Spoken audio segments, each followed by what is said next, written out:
Je propose une halle gourmande et un potager qui s'inscrivent dans le projet de plan alimentaire territorial afin de valoriser la production alimentaire locale et créer du lien social. Ce serait un lieu pour tous, situé en aval de l'école, en tant que nouvel édifice public et symbolique. Aujourd'hui, le système d'alimentation est un ensemble de maillons interdépendants. Un Français sur 100 produit la nourriture des 99 autres, et c'est un système divisé. La communauté de communes du golfe de Saint-Tropez est au cœur d'un projet de plan alimentaire territorial. Les PAT ont pour objectif de relocaliser l'agriculture et l'alimentation dans les territoires, en soutenant l'installation d'agriculteurs, les circuits courts ou les produits locaux dans les cantines. Les PAT peuvent être orientés vers la résilience alimentaire, qui est la capacité du système alimentaire à garantir l'accès à une nourriture suffisante, saine et nutritive, malgré les perturbations. Le projet repose sur ces deux sujets. Les actions recherchées par l'installation de ce PAT peuvent se résumer à 3 objectifs. Le premier enjeu est cultiver, de manière biologique et diversifiée. Le deuxième, créer une circularité avec une transformation alimentaire locale. Le troisième, valoriser une alimentation saine et accessible à tous. Le projet propose un édifice qui accompagne ces 3 enjeux. Il sera composé d'un potager partagé et d'une halle qui serait un lieu de consommation et de transformation. Au niveau de la commune et celles alentours, ce projet évoque plusieurs enjeux.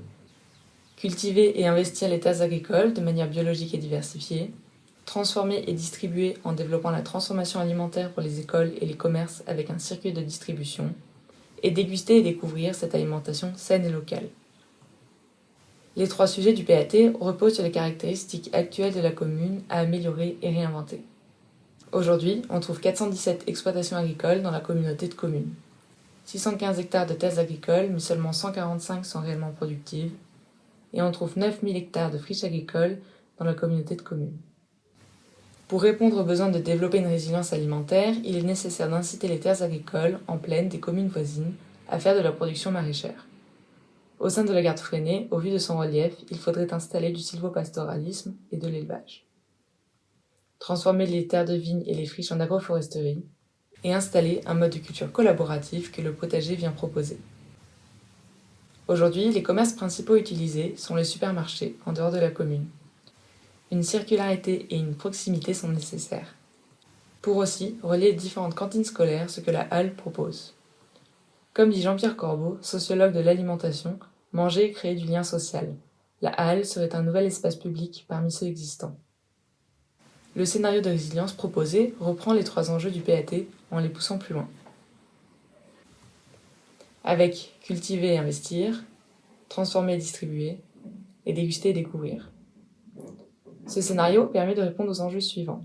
Développer une résilience alimentaire, retrouver un terroir, réactiver les terres agricoles et les terres en friche, retrouver les activités villageoises, rendre le consommateur acteur de synergie. La réponse à ces enjeux aurait les impacts suivants. Éduquer sur l'alimentation, relier les espaces publics et naturels, réintégrer des jeunes agriculteurs par l'innovation, collaborer entre les communes, mutualiser les moyens financiers. Ainsi, différents modes agricoles seraient investis, les terres existantes et la production du parc lisière, pour proposer une alimentation de la graine à l'assiette par le projet de halle. Ce scénario prend place dans le temps. En premier lieu, il faudra cultiver et investir les terres, en rassemblant les agriculteurs et les habitants, soit les associations, les agriculteurs. Ensuite, il faudra installer la transformation et la distribution par le biais de nouveaux emplois et l'investissement des institutions publiques pour rassembler cuisiniers, commerçants. Ensuite, on pourra profiter de la production en dégustant ensemble, habitants, producteurs, touristes. Ce projet s'installerait au-dessous de l'école. En 1930, le village est regroupé vers l'église et différents espaces publics. Une couronne agricole l'entoure. Aujourd'hui, le bâti s'est dispersé, laissant de grandes porosités. Au sud, un îlot est désordonné, alors qu'il se situe à l'entrée du village et entre différents équipements et espaces publics. Cet îlot apparaît comme un arrière-cour bâti et est propice au projet. Il présente plusieurs caractéristiques. Il est au cœur de la pente, ce qui permet une évolution des vues en montant dans la parcelle. Il a différents équipements publics qui manquent de lien entre eux. Sur l'îlot et autour, les logements ont soit un grand jardin, soit aucun. Une grande partie du sol est naturelle et perméable, donc propice à la culture. L'ensoleillement est idéal, avec beaucoup d'ombre par les arbres présents. Hormis vers l'école, c'est un lieu isolé du bruit, et il y a déjà différents accès réutilisables. La pente de l'îlot est caractéristique du village. Ce site a aussi une histoire agricole, qui aujourd'hui est visible dans la structure foncière. Par cette analyse, deux intentions de projet sont relevées. Une, révéler les traces anciennes de culture de vigne en redessinant les parcelles, les accès, par des jardins pour révéler les lignes et les axes qui prolongent le regard. 2. Creuser et modeler le terrain pour créer une expérience de l'ascension du sol au ciel par le biais de restanques. Pour ce faire, cette halle, par son emplacement, relierait les différents bâtis. Avec une restructuration des accès et des limites, le sol naturel rassemblerait différents types de jardins.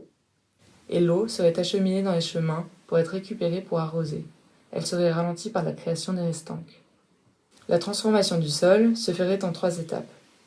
Des premières grandes restanques pour installer le projet, ensuite la multiplication des restanques dans l'îlot, pour ensuite étaler les jardins à tout le village. Le grand potager, ainsi, propose différentes manières de cultiver. L'agroforesterie, par un jardinage collectif et pédagogique, avec des principes expérimentaux tels que le verger-épicerie, des jardins collectifs pour les ménages sans jardin, des lieux de rassemblement.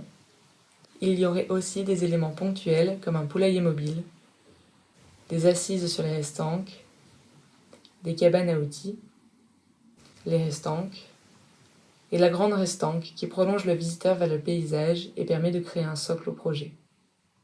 Ainsi, la halle vient s'installer dans ce grand jardin. La halle est pensée selon 4 intentions architecturales.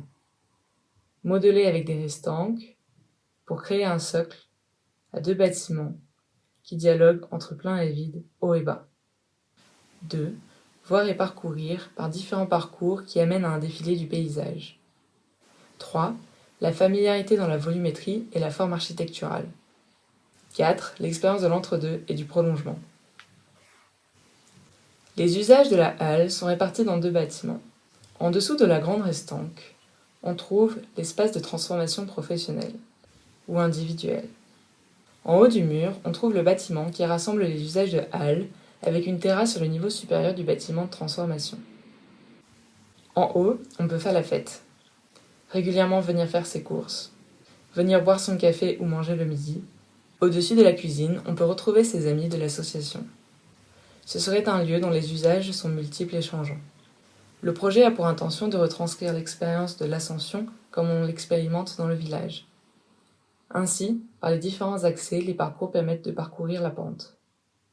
Ce parcours dévoile progressivement des vues. Il amène à longer le mur. Ensuite, un grand escalier de pierre nous élève vers la halle, pour être sur une passerelle en hauteur et aller voir la vue sur la terrasse, ou depuis la halle par les grandes baies. Par cette ascension, la halle apparaît comme une succession de strates dans le paysage. Le visiteur est amené à observer le village et les nouveaux milieux créés. La structure vient compléter l'effet d'ascension en s'élevant vers le ciel. La pierre devient la terre pour se dresser avec le bois et créer une grande charpente. La trame de la structure est répétitive, afin de prolonger le visiteur vers l'extérieur. La structure est visible de l'intérieur et de l'extérieur. La trame et la structure rythment l'apport en lumière par des grandes baies, et un motif en façade vers le sud et nord qui crée une transparence de jour tout en se protégeant du soleil. Sur la terrasse, des toiles rétractables permettent de se mettre à l'ombre ou au soleil. Les matériaux utilisés font démonstration des savoir-faire locaux en initiant des nouvelles filières, comme les bardeaux de bois en châtaignier du massif des Maures. La charpente est en Douglas provenant d'Occitanie. Ce bois est résistant à l'eau et permet des grandes sections. L'ossature utilise la même essence de bois. À l'intérieur, les cloisons sont en panneaux de bois massif de châtaignier. La pierre de schiste est utilisée pour les murets et le grand mur, et le remplissage de la structure se fait avec la terre du site complétée avec du chanvre provenant du hameau de Gagnal. Les dalles sont en terre du site. Ces choix constructifs sont mis en place pour créer des ambiances architecturales. La position des baies permet une ventilation naturelle importante. Le terre-chanvre présente une bonne inertie, ce qui permet un bon confort thermique en été et hiver. Ce matériau a aussi des bonnes propriétés hygrométriques, utiles pour les espaces de transformation. L'eau de pluie serait récupérée en toiture pour suivre le cheminement d'eau des jardins. Le débord de toit permet de protéger les murs.